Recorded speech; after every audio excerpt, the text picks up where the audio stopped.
Hey, I'm Andy. If you don't know me, it's probably because I'm not famous. But I did start a men's grooming company called Harry's. The idea for Harry's came out of a frustrating experience I had buying razor blades. Most brands were overpriced, overdesigned, and out of touch. At Harry's, our approach is simple. Here's our secret. We make sharp, durable blades and sell them at honest prices for as low as $2 each. We care about quality so much that we do some crazy things, like buy a world-class German blade factory. Obsessing over every detail means we're confident in offering a 100% quality guarantee. Millions of guys have already made the switch to Harry's, so thank you if you're one of them. And if you're not, we hope you give us a try with this special offer. Get a Harry starter set with a 5-blade razor, weighted handle, shave gel, and a travel cover. All for just $3 plus free shipping. Just go to harrys.com and enter 1331 at checkout. That's harrys.com, code 1331. Enjoy! Rogue Nicotine on demand. Delivered direct to your door. Available in all your favorite flavors and formats. Pouches, gum, wintergreen, peppermint, and more. From your Monday morning coffee to watching hoops to dinner at the in-laws, Rogue Nicotine is there for you when you need it. Visit roguenicotine.com today and save 10% when you place your order for sugar-free, fast-acting Rogue Nicotine. Underage sales prohibited. This product contains nicotine. Nicotine is an addictive chemical. For more information, visit roguenicotine.com. Hello, everyone, and welcome to the Jeffrey Epstein Show.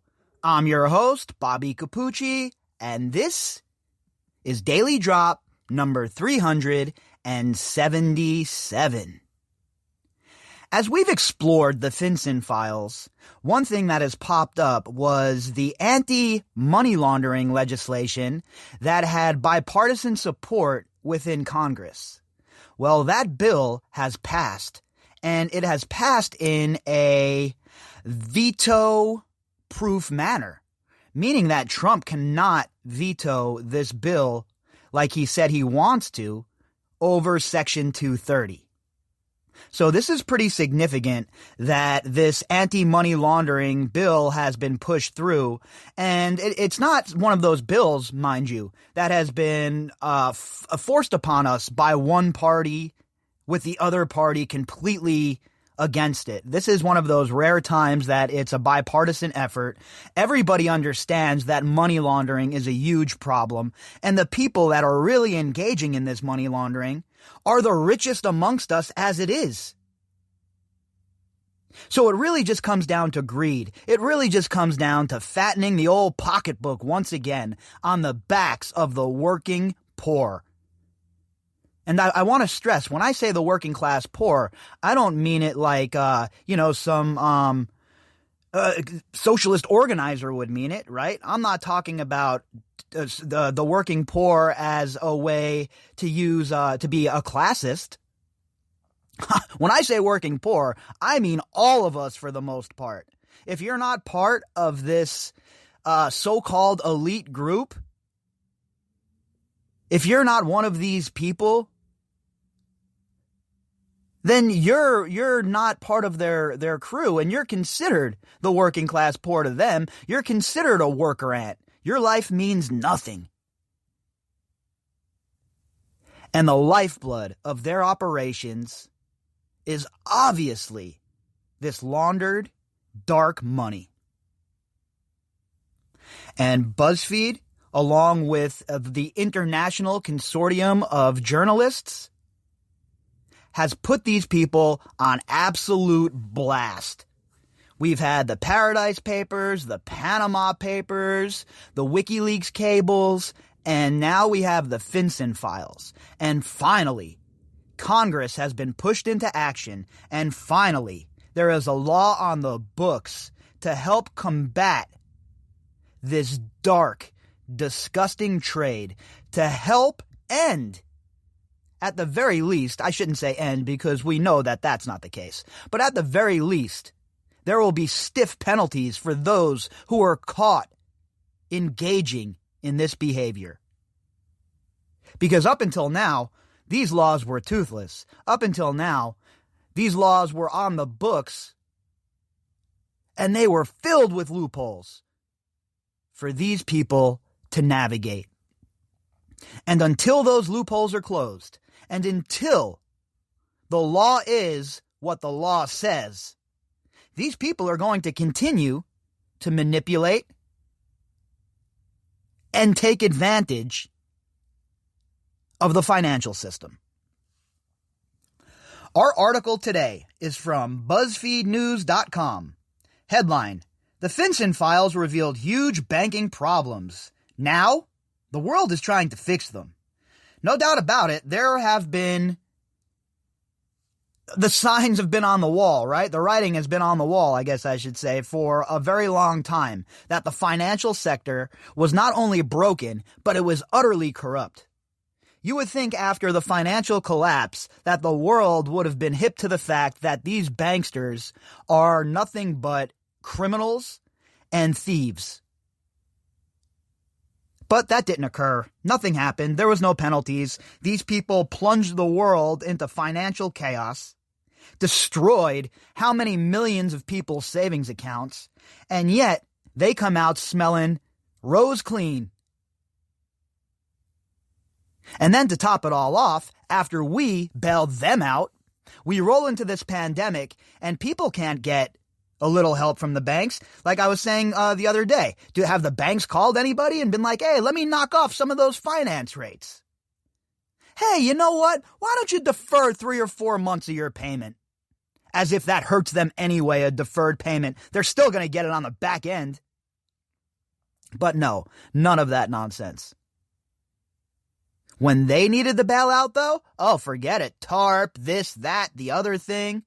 It's all good. Remember, they were too big to fail, folks. And you, remember, according to all of these people, you're not essential.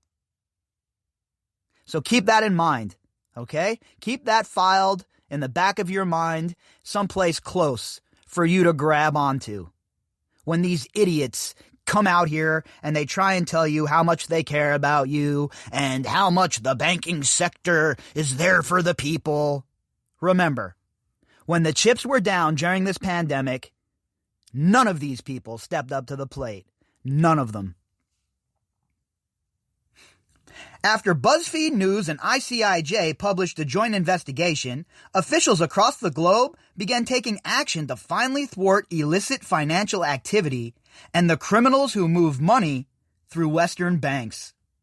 This article was authored by Will Fitzgibbon and Anthony Cormier and Jason Leopold, Scott Pham, Richard Holmes, Jeremy Singer Vine, John Templeton, Tom Warren, and Paul McLeod.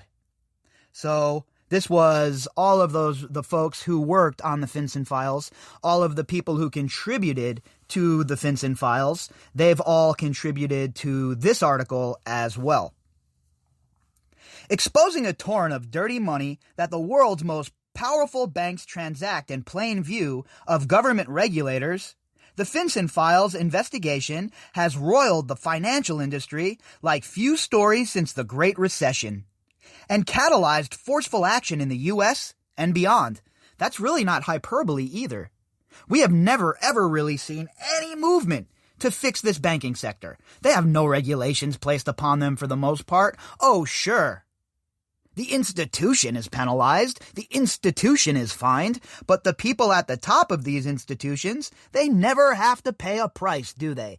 They never, ever go to jail. Oh, you $150 million fine you have to pay. Yeah, right. What is that? A couple of swaps in a week for these people? So, again, up until now, our laws really didn't have any teeth. When you have a world where someone like Martha Stewart is going to prison for insider trading, but scumbags like Jess Staley, Leon Black, and Glenn Dubin are still trotting around, hanging out at their cool art galas, you know we have a severe problem on our hands. And this is one step. A small step, mind you. We have a long way to go, right? But this is a small step in starting to hold these people accountable. In the weeks after BuzzFeed News, the international consortium of investigative journalists and 108 newsrooms around the world began publishing stories based on a cache of secret records, UK lawmakers launched a formal inquiry into Britain's oversight of banks. Members of the European Parliament advocated for a stronger response across the continent, and investigations were opened in countries ranging from Thailand to Liberia. Wow, Liberia? How in the hell would that investigation work? Liberia isn't shall we say, the most functioning government in the world, and I wonder how that kind of investigation would work. I don't want to talk trash, really, but look, let's be real. These countries, places like Liberia and Thailand, the corruption is at an enormous rate for these bureaucrats. Oh, it's sky high in America, too. Don't get it twisted. You know my saying. Don't worry about your neighbor's lawn until you clean up your own. But at the end of the day, I wonder how an investigation in Liberia would work. That kind of shit interests me. I guess I'm going to have to do a little bit more research into Liberia and the investigation they have going on into money laundering, because it's a fascinating topic. Significantly, the FinCEN files provided a final push in Washington, D.C. for passage of a momentous new law taking aim at one of the most effective money laundering tools cited in the stories: anonymous shell companies. They're such a huge, gigantic problem, right? These shell companies that are used to protect these people. They're used to hide the way this money is moved. And then in turn, they don't have to pay taxes on it. They don't have to account for it. And then they're able to use this dark money to engage in whatever effing criminal activity that they're involved with. And from what we have found out and what we have seen thus far, looking into this stuff, seems like all of these people, for the most part, are engaging in, at the very least, shady money deals.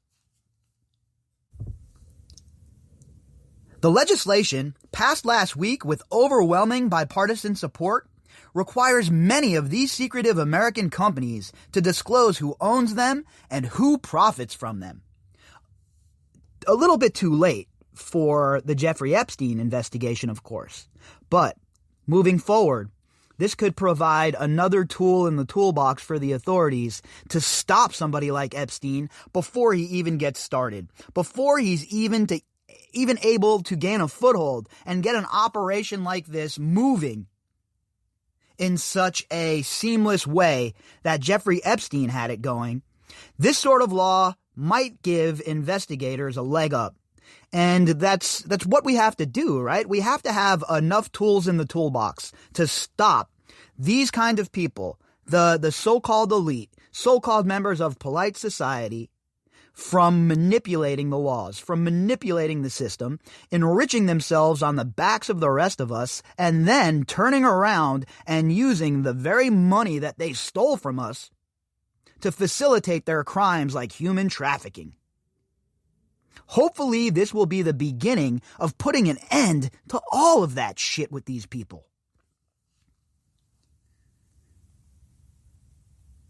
The Corporate Transparency Act marks the most substantial revision to anti-money laundering laws since the Patriot Act in 2001. Well, the Patriot Act I am not a fan of, by the way. That's a topic for another discussion, but the Patriot Act is draconian and it gives the government way, way, way too much power. Not a fan of the Patriot Act in any means. In fact, I'm not a fan of anything that the Bush administration put into law for the most part. A group of war criminals, a group of thieves, and a group of people that most assuredly should have faced justice for their actions within Iraq and elsewhere. Provisions in the legislative package tucked into the annual defense spending bill also address many of the other systemic problems identified in the FinCEN files, which expose the ineffectiveness of government oversight and the myriad of ways that banks fail to staunch the flow of dirty money. And it's true, right? The FinCEN files absolutely put all of this shit on blast. They opened up the curtain and they gave us a nice look-see behind that curtain into the dark realm in which these institutions find themselves. They are literally one of the biggest problems in the world, in my opinion, if not the biggest problem. These financial institutions are engaged in such a wide-ranging form of modern-day slavery. Sure, not the slavery of being, on a plantation or in the Roman days or something like that, right? Not that kind of slavery, but financial slavery, folks, that you can't get out of. More debt, more loans, more interest rates, more. Nickel and dimed to death. And meanwhile, the greatest transfer of wealth up has happened right before our eyes. And these people are so greedy that even during a pandemic, they can't stop themselves from double dipping, from completely screwing over the rest of us, and moving along with their happy little lives, laughing the whole time. Among those reforms, the Just Us Department would have to file yearly reports justifying its use of deferred prosecution agreements, sweetheart deals allowing banks that have run afoul of anti-money laundering laws to avoid trial, and criminal convictions. I love this. Anything that is holding the Just Us Department accountable, any kind of transparency within the Just Us Department is a good thing. And it's not just Barr. What do you think? Barr's the first scoundrel that has inhabited that office? You don't have to just take a look at Eric Holder, another scuzzbag. And I'm sure whoever 46 thinks he's going to put in there will be just another chip off the old block, another disgusting scumbag who doesn't care about constitutional rights, another scuzzbag who wants to protect the ultra-rich, and just another type of person that we have seen over and over and over again. Just look at all of the members of 46's team that have ties to the CFR or who are members, and that should tell you everything you need to know. The U.S. Treasury Department would also seek new technologies to better identify criminal money flows and to increase communication between the private sector and federal agencies. And those who blow the whistle on misconduct would get new protections. I love that. There needs to be some really strong protections for whistleblowers, right? We have to make sure that whistleblowers feel comfortable coming out and ratting these people out. I know that we have safe harbor laws already, but come on. There needs to be more stricter laws protecting whistleblowers. Protecting people who are going to spill the beans on government misuse and government indiscretions and the waste of money. And you insert it here, right?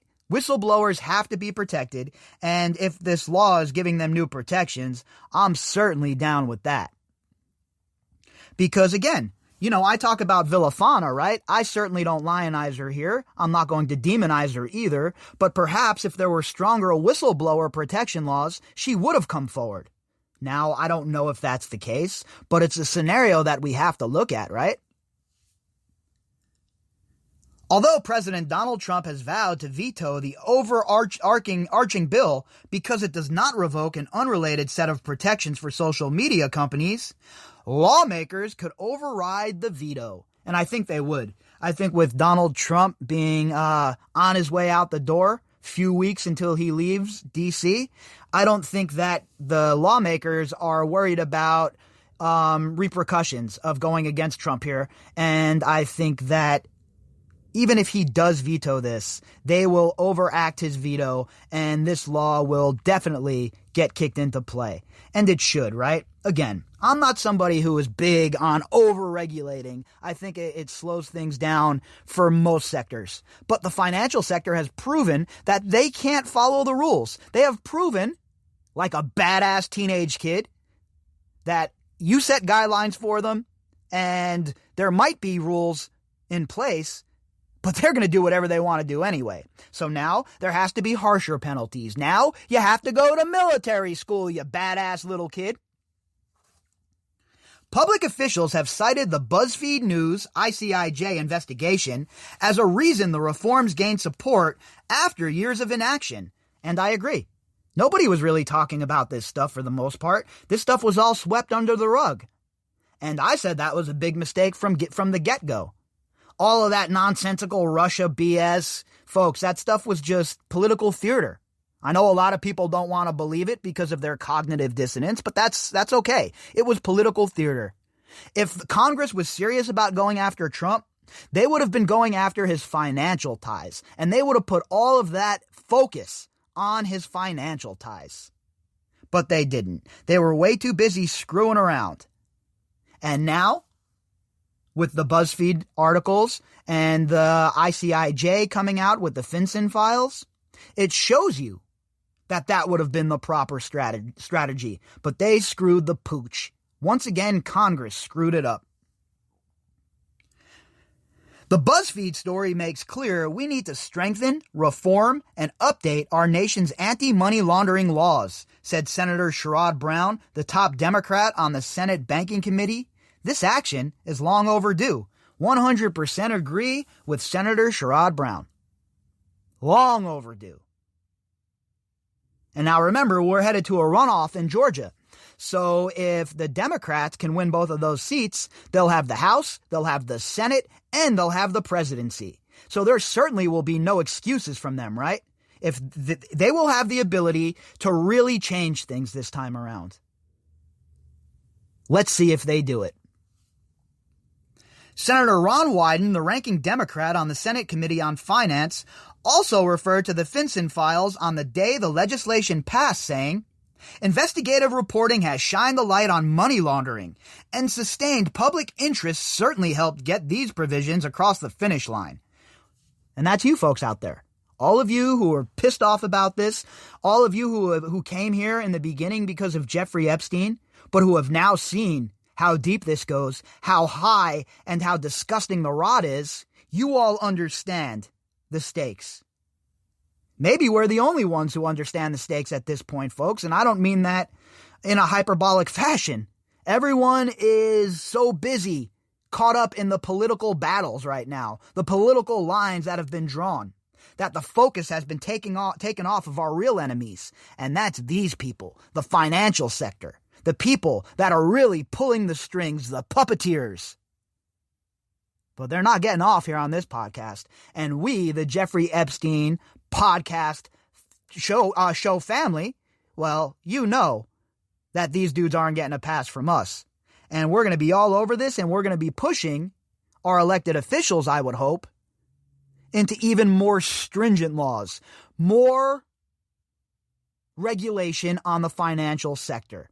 That's what needs to occur. That's the only thing that is going to work. We can't let these people run around without regulation anymore, unchecked. Look at where it has gotten us. Wyden supported the reforms, but voted against the broader legislation for reasons unrelated to financial regulation. To pursue the FinCEN files investigation, reporters on 6 continents sifted through a vast disclosure of suspicious activity reports, or SARS, from the U.S. Treasury Department's Financial Crimes Enforcement Network. The person who leaked these, by the way, is facing some serious jail time. So we're going to talk a little bit more about her in the next couple of days, because what she did was really brave, and I really wish that she'd get some more publicity, right?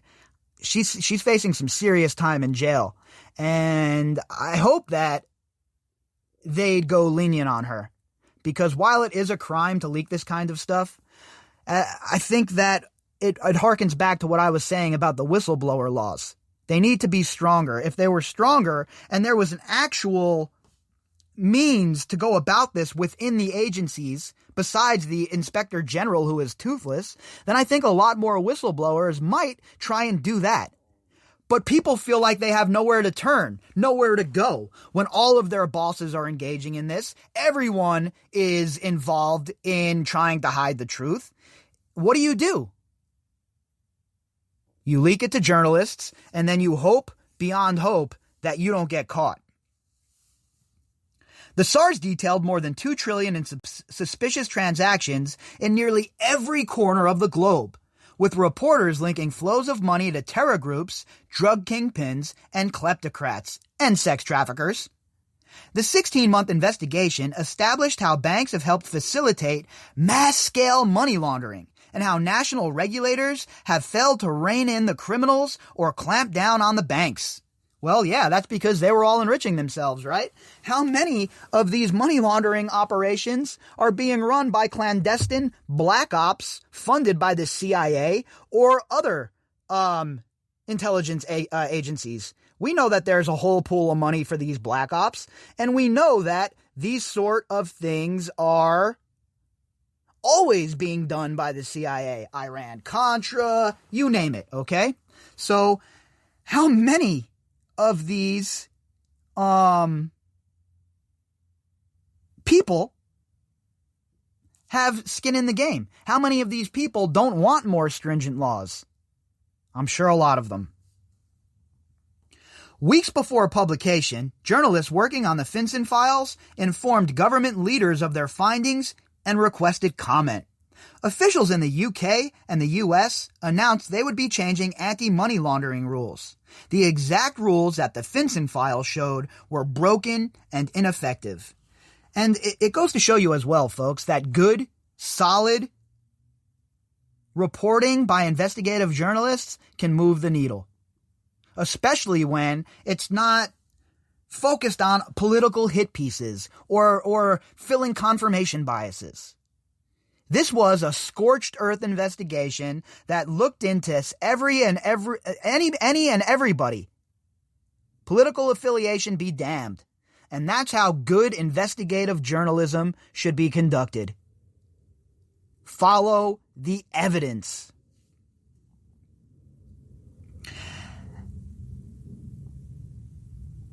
After BuzzFeed News contacted the U.S. Treasury Department, the agency announced that it would begin taking suggestions from the public and insiders on how to update the Banking Secrecy Act of 1970, which has long governed the country's anti-money laundering policies. That bill was put into place in 1970. Don't you think the world has changed a little bit? Don't you think that we probably should have revisited this law earlier than 50 years? Probably a good idea, right? Lobbyists, banks, financial service firms, and academics submitted 110 comments, with many confirming what the FinCEN files had shown. The U.S. anti-money laundering protections badly need to be overhauled. There was no doubt about it. Even before we started digging into this, I knew that the money laundering laws in this country were BS. And I knew that the people that were truly engaging in this shit at the top were never facing penalties for it. But boy, has my whole entire life been blown open by this investigation. Things that I thought were true and storied institutions are really nothing more than fake shell companies themselves almost. And if you come out of this investigation with anything, it should be that these institutions that we're taught to respect and in some cases revere should not be respected or revered, and they should be looked at under a critical microscope at all times. Meanwhile, on September 18th, 2 days before the first FinCEN file stories were published, officials in London announced plans to improve the way the UK collects information about companies registered there. It's hard not to believe that the impending publication of the FinCEN files forced their hand on this, said Tom Keatinge, director of the Center for Financial Crime and Security Studies at the Royal United Services Institute. And I agree with that. What, it's just a coincidence that all of this stuff started to take place after the FinCEN files dropped? Or the governments knew that people were going to be absolutely outraged and demand action be taken. And that's what we're seeing. I can't tell you how many people have sent me messages who had no idea about this kind of shit. And now people's eyes are being opened, folks, and there's no going back from here for us or them. So what happens is, it is a point now where we have to figure out, what do we do from here? Now that our eyes are opened and we realize the game is rigged, now that we realize these people do not care one lick about us or our children, what are we going to do about it? Are we going to just continue to take it? Or are we going to demand change? Are we going to demand that our elected officials actually represent us? Or are we just going to just be cowards and be cowed by these people and let them run roughshod over us and keep us in basically bondage? From what I've been hearing from you folks, that is not going to occur. And the pitchforks and the torches are starting to understand who the real adversary is. And newsflash, folks, it's not each other. Speaking in the European Parliament, politicians called for uniform regulations and stronger supervision in the form of a new oversight agency or greater powers for the existing body, the European Banking Authority. The existing anti-money laundering system simply does not work, said Eero Heinäluoma, a Finnish member of the European Parliament, during a debate on the FinCEN files. It is a Swiss cheese full of holes. 100%. And don't think Europe doesn't have the same problems as America. It 100% does. We know that there are a bunch of tax havens in Europe as well. So this is not just an American problem or just a European problem. This is a worldwide problem that is going to take us all working together and cooperating to bring it to heel. Other national governments have also jumped on the findings. Liberia revelations by journalists were referred to anti-corruption units for further action. At the same time, criminals and autocratic regimes, long accustomed to keeping their financial dealings secret, lashed out at journalists. That's how you know you're making waves. That's how you know you're making a difference as a journalist. When these people lash out at you and your reporting and the way you go about bringing the news to the people, oh yeah, you know you're making a difference. Before and after publishing the FinCEN files, reporters in countries in Africa and the Middle East were shouted at, intimidated, and threatened with lawsuits. In Turkey, a court blocked the publication of multiple FinCEN file stories. Turkey, that's another place where I can get into for hours about how corrupt and how disgusting the government is. Erdogan should be ashamed, and they should be ejected from NATO ASAP. At the same time, the FinCEN files have proven to be a powerful tool in the international fight for transparency and accountability. Activists in Niger submitted a FinCEN file story as part of a groundbreaking lawsuit seeking to force the government to open a corruption investigation into $120 million that an official audit said went missing. So, you really think that Niger couldn't use $120 million to help their people? Pretty sure that they could, but yet some kleptocrat probably pocketed that money, stashed it overseas, and is now swimming around in it like Scrooge McDuck while the people of Niger are looking for their next meal. In Thailand, regulators are probing 4 domestic banks whose transactions were highlighted by an analysis for the series. And Belgian banks proposed the creation of a platform to exchange information about suspicious transactions. And American banks supported the legislation targeting shell companies. So it seems like everyone pretty much around the world is on board with this. Everybody is starting to realize that money laundering is a huge vehicle for all of these corrupt criminal enterprises. The real problem is, though, a lot of these politicians who are acting like they're for this and they want to get this under heel are getting a lot of money from these people. So I'm very, very interested to see how this all plays out. The lobbying arm of the banking industry, by contrast, has attempted to downplay the investigation's findings. The Bank Policy Institute issued a statement supported by ads on social media attempting to throw cold water on the significance of the FinCEN files. Of course they did. It's affecting their bottom line. People are taking a look at them and their lips are curling in disgust now.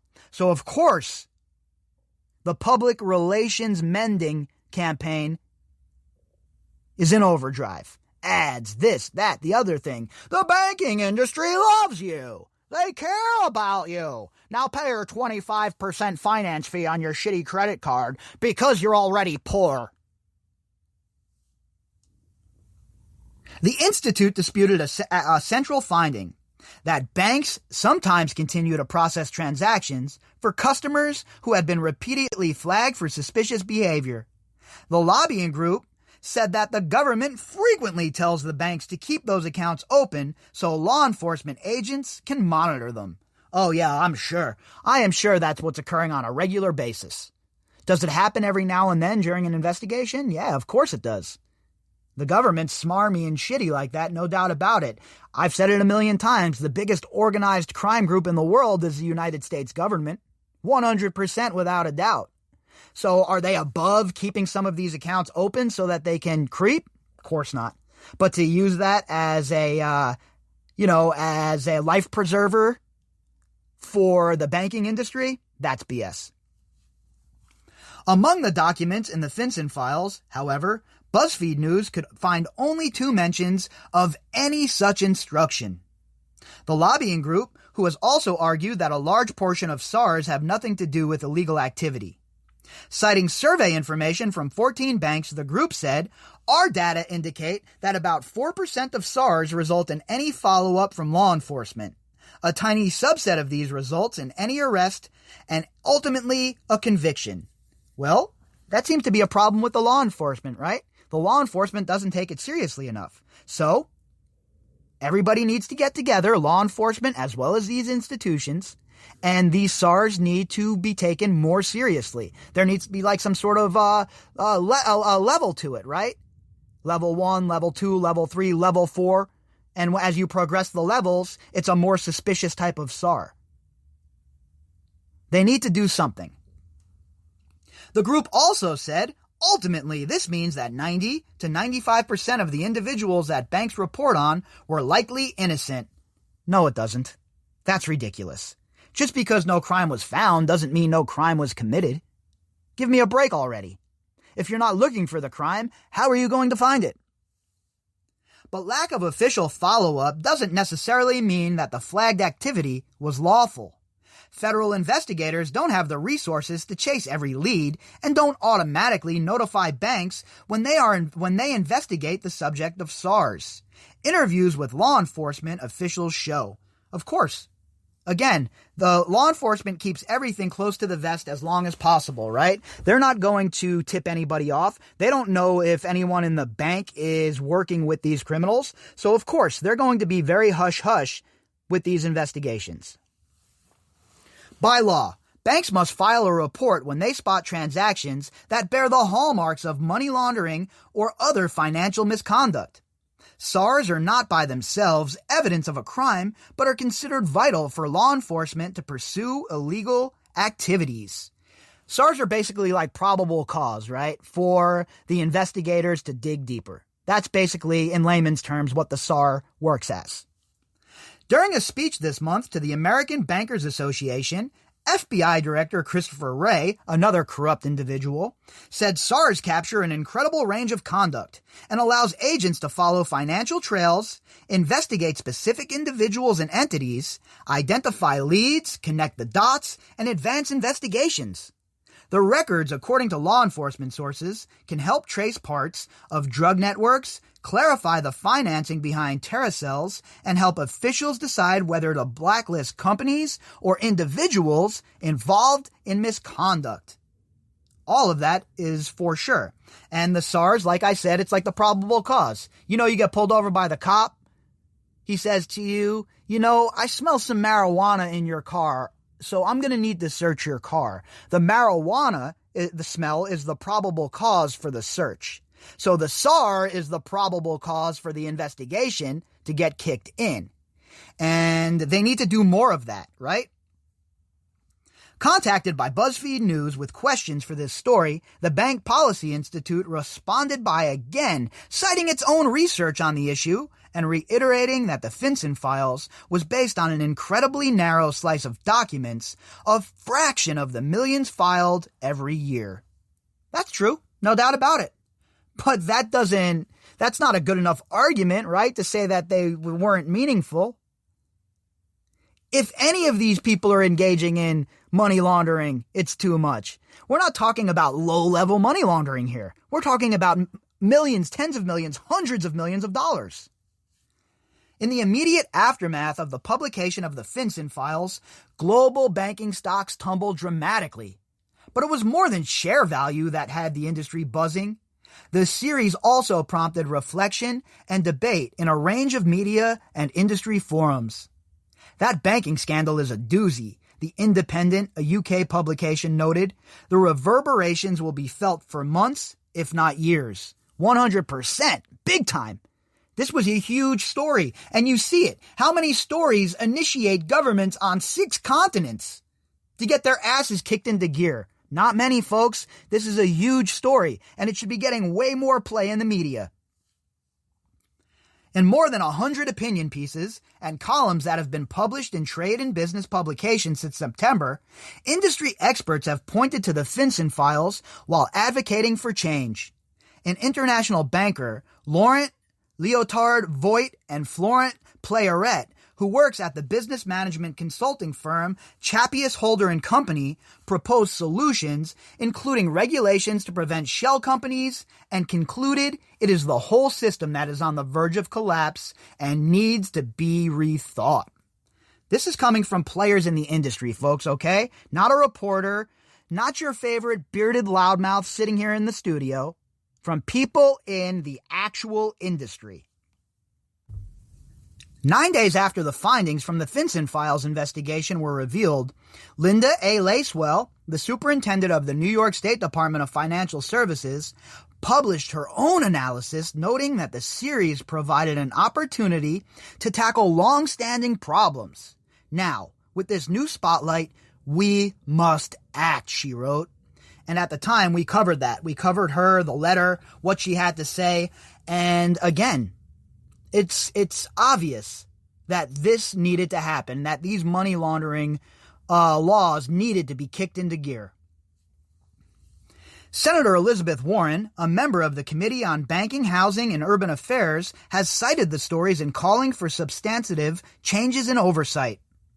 In a statement to BuzzFeed News this week, she said that the Corporate Transparency Act should be only a first step, and she will advocate for additional reforms, including making Wall Street more accountable for financial crimes.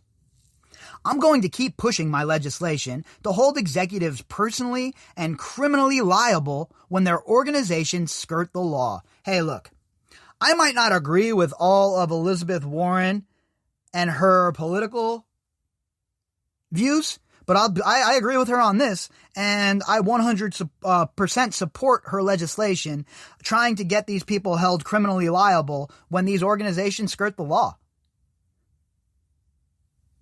A good bill is a good bill, folks, and I don't care what side of the aisle it comes from. I don't care about any of that jazz anymore. Oh, I used to. Don't get me wrong. I was playing that game. I was caught up in the paradigm. The finger pointing, the carrying of water. But boy, my eyes were really, really opened after the whole entire Bush fiasco of a presidency. So I don't care what letter's next to a politician's name. All I want are laws that make my life better, my life easier, and holds these people accountable. And if any of these people in D.C. are going to write those laws, I will support them. The big problem I have, though, is I have no faith in the people in D.C. They have shown us time and time again that they do not care about the people. They are in bed with all of these corporations. They're in bed with Wall Street. So how in the hell can we expect them to write the proper kind of laws that are going to hold their biggest financial banks, talking about coming political season where they get their money from, accountable? So it's that circular problem that we always run into. Let's hope that this is a turning, right? Let's hope that these politicians are starting to wake up and realize that the populace is onto their game. Now, what it boils down to, though, and what really needs to happen, these laws need to have teeth. And one of these people that is engaged in this financial douchebaggery and who is caught and tried and found guilty must go to prison for a very long time to set the precedent. If you'd like to contact me, you can do that at bobbycapucci@protonmail.com. That's BOBBYCAPUCCI@protonmail.com. You can also find me on Twitter at BOBBY_CAPUCCI. All of the links that go with this episode can be found in the description box. And to everybody who has supported my work and the podcast and helped keep the lights on around this joint, thank you folks very, very much. I'll be back later on, and we will pick up where we left off. All right, everybody, please enjoy your Friday evening, and if you're going out tonight, please do not drink and drive. Rogue Nicotine on demand, delivered direct to your door. Available in all your favorite flavors and formats: pouches, gum, wintergreen, peppermint, and more. From your Monday morning coffee to watching hoops to dinner at the in-laws, Rogue Nicotine is there for you when you need it. Visit roguenicotine.com today and save 10% when you place your order for sugar-free, fast-acting Rogue Nicotine. Underage sales prohibited. This product contains nicotine. Nicotine is an addictive chemical. For more information, visit roguenicotine.com. I was a smoker for 55 years.